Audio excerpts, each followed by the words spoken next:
It's beer o'clock on Real Ale Craft Beer. Today we've got a beer from Wilde Brewing Company based in Leeds, and this is their American Psycho West Coast IPA, coming in at 6.6% ABV in a 440 milliliter can.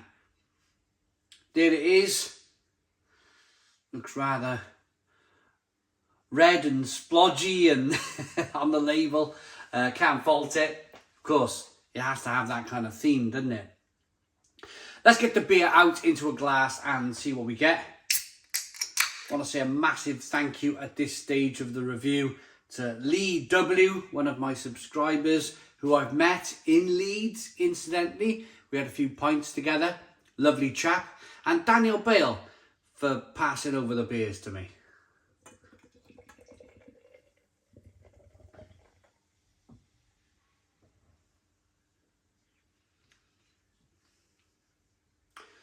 Wilde Brewing Company.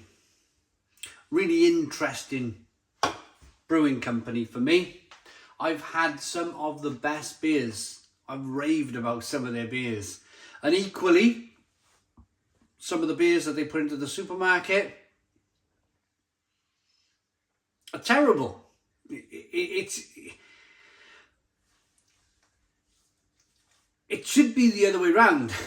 The beer that they should be putting in the supermarket, showcasing their brand, showcasing their brewery, should be the very best beer that Wilde can produce.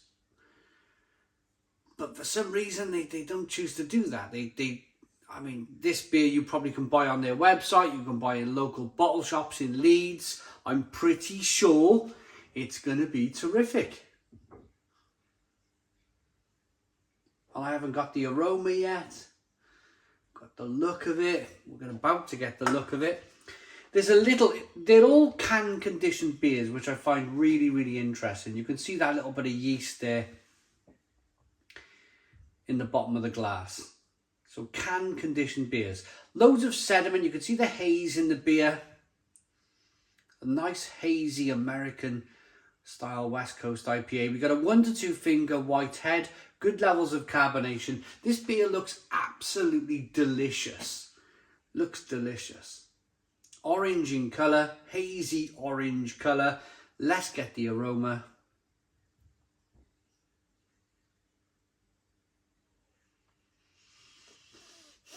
Yeah, it's the type of beer. I'm looking out my window behind you. I'm looking to the side. I can see the sun is blasting down on this May early afternoon.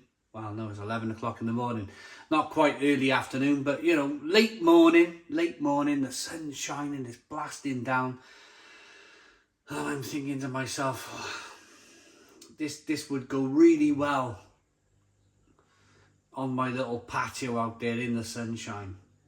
It smells delicious. Grapefruit, tangerine, orange peel, fleshy blood orange. Let's dive in. Cheers, everybody.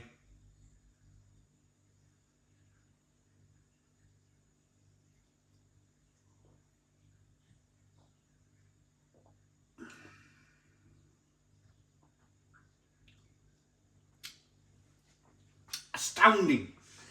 Absolutely fantastic example of a West Coast IPA. It's got great bitterness on the back end, tangerine, orange peel flavours, there's some passion fruits in there, there's some grapefruit. This company really knows what it's doing. If you want to buy their beers from bottle shops and online, this is tremendous. It's funny because what I'm going to try and do here, you might be watching this months in the future, but I'm going to try and put the reviews together. I'm going to release the Opaque Reality. I think it's called Opaque Reality, the beer they released into Morrison's. Honestly, you will look at that beer review one day and shake your head and go, oh my goodness me, how have they put that into the supermarket? And then I'm going to post this the next day, which you're probably watching right now. So if you haven't watched yesterday's review of Wild Child's Opaque Reality, tune into that one after this one. And you will see a completely different beer. You will see a very angry me and a very confused me, wondering why they would choose to do that. Why they would kind of... The trouble is, these supermarkets, they make you kind of... Well, they don't make anything. They don't make you do anything. They ask brewers to produce beers at a cost. And then the brewers have to cut corners, and then the brewers have to really kind of think on their feet and think, how can we get this on the supermarket shelf for £3? And then that's when all the problems come in, because they start cutting corners and they start... Once you start cutting corners in anything, if I cut corners as a carpenter, then I wouldn't have any work. If I cut corners as a racing driver, I'd end up on the other side of the track in the grass, in the gravel. Whenever you cut corners in life, whenever you're asked to cut corners in life, even as a brewer, then it lets in mistakes. You're not producing your best. And it's a great shame. It's a great shame, because most people may have gone into their local Morrison's, they heard there was a beer festival on, and they picked up a can of that Opaque Reality, and they bought it, and they took it home, and they not reviewed it, but I reviewed it, but they drank it, and they thought, my goodness me, I'll never buy a Wild Child beer again. And that's a pity. That's a real pity, because in reality, not Opaque Reality, but in reality, Wild Child Brewing Company do produce fantastic beer. I'm holding one here right now. There's a little bit of sweetness to begin with.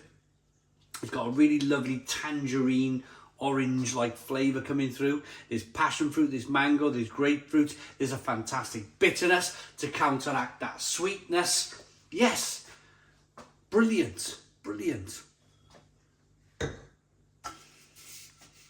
They should be releasing this into Morrison's. Considering this is the style of beer that predominantly got us into brewing in the first place, we thought it would be a good idea to put our version into cans for the first time. Columbus, Centennial, Chinook and Simcoe hops, balanced with a strong malt backbone and solid bitterness, will be sure to keep the Paul Allens of the world at bay, while you sit at your decent table at a space and the relief washes over you in an awesome wave. Paul Allen, he must be American Psycho, mustn't he? He must be. I was just thinking then, who's Paul Allen? He must be the American Psycho, gotta be. The ingredients are water, malted barley, oats, wheat, hops and yeast. It's 41 IBUs.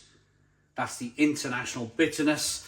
So your palate, your taste, will go from 0 IBUs, international bitterness, so you won't be tasting any bitterness, up to 100. Your palate will taste up to 100. Your taste buds will taste up to 100 bitterness, international bitterness units. So at 41, this is just below the middle. So yes, lovely bitterness on the beer.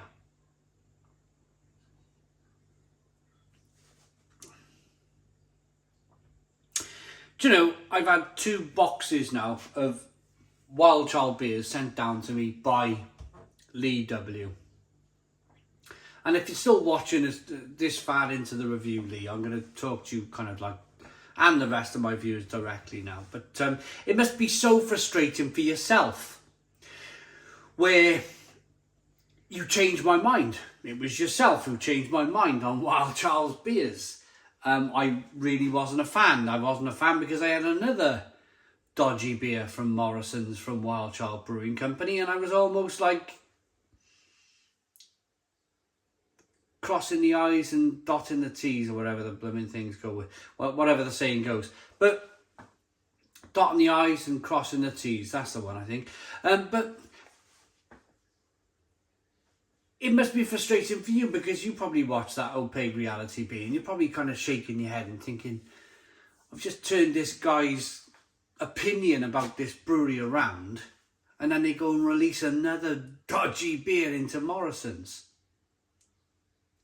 If you're all still watching this review, the best example I can give you is if you see a Wild Child beer in your local bottle shop, pick it up, give it a go. It will probably be good. Same as their beers online. Buy their beer online. If you're buying a Wild Child beer from Morrison's, like I have done now on a couple of occasions, and it's not good, then try your best to forget about it. Give them a second chance and buy their beer online. It's much better from source. Much better from source. I'm going to rate it. It looks good. Great lacing on the glass. Great head retention. Lovely orangey colour. Lovely aroma. Tangerine, orange aromas coming through. Grapefruit, passion fruit, mango. And a wonderful taste. I really like this. I really like it. I like it enough to give it a Stone the Crows 9 out of 10. It's a 9 out of 10 from Real Ale Craft Beer. Please put your comments in the comments box. Subscribe to our daily beer and food reviews. Give us a big fat thumbs up. Boom. Cheers.